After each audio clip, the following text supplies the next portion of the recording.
Welcome back. Whether you're looking to sell your home or just want to enjoy your outdoor space a little more while you live there, changing up your landscaping can really improve the curb appeal of your home.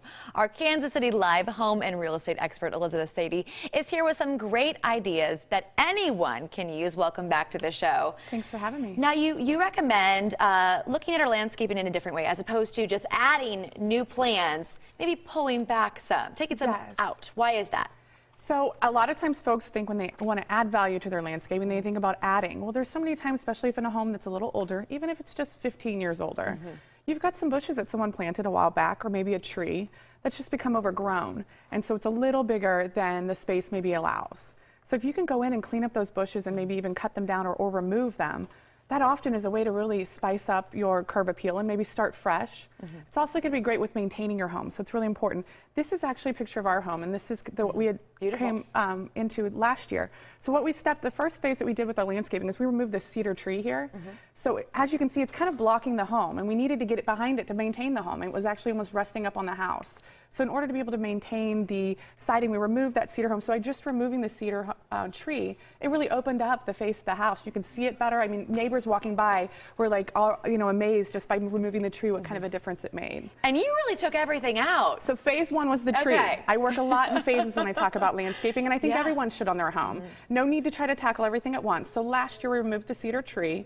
We did some general trimming of the bushes, and then this year we kind of got really pumped up and we ripped out all these yews that were really overgrown across the front of the house, and now I'm kind of in a planning phase to rebuild. But as you can see, it just really made it to where we could see kind of the foundation that needs some attention as well. So it's a part of maintaining your home, is to be able to see it.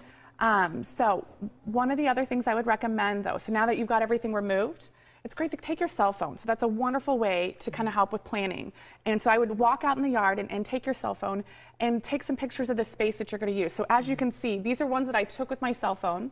I need to go to the nursery and pick out plants, but I wanted to see how much space I have to work with. And a lot of times you're outside in the yard working during the day, you're having fun, and then you get inside and you're Googling and you're like, okay, how big does this tree grow? Or how much space do I really need? And you forget what it looks like. Or you're standing in Lowe's and you're like, okay, how much space do I have room for 3 plants? Do I have room for 2 plants? It's a great way to understand how much space you have to work with to have the photos. I love that. So take a picture of your own space, and at nurseries, they really do help you. They give great advice. They have experts on hand that can really, help you find what's right for your home, what's right for you, and also the care needed. Okay, so where should people go for those ideas? So this sounds really silly, but it works wonderfully. It's a great way to get exercise. I recommend getting out, pushing a stroller, walking with your spouse or with a friend, and cover the neighborhood to get your ideas, because it's a great way to pick up ideas on landscaping, whether it is you're trying to figure out how to get a green wall for some privacy. And that's what we're kind of looking at here is these trees. You can't see the neighbors. So like at our house, we're kind of looking for ways to maybe provide some privacy. So this was one of I was out again with the cell phone, walking with the baby, and took some photos. Another great thing, I wasn't able to tell what kind of tree this was. And I've done this. I've gone to the nursery later then and said, sir, can you help me? I don't know what kind of tree this is, but here's a picture. I want this. And he was able to point me to the right direction of that type of tree. So don't be afraid to go up and take a close-up picture. I love the purple ground cover here. And again, I didn't know what it was, but now I can go to the store and say, I really like this and I want to use this in my yard. And you don't have to worry about mulch. Exactly. No mulching every single year with great ground cover. Wonderful way to get ideas, though, to walk around and get ideas from neighbors, whether it's, different things that they've done style-wise or colors. Or again, how big will a tree get? What even tree should I start with? I really love this purple tree, and it was kind of small and decorative.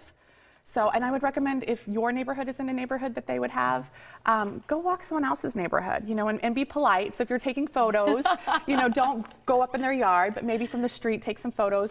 Another great thing about the photos, Michelle, is you go home and you're talking to the spouse and you're trying to explain what you're talking about.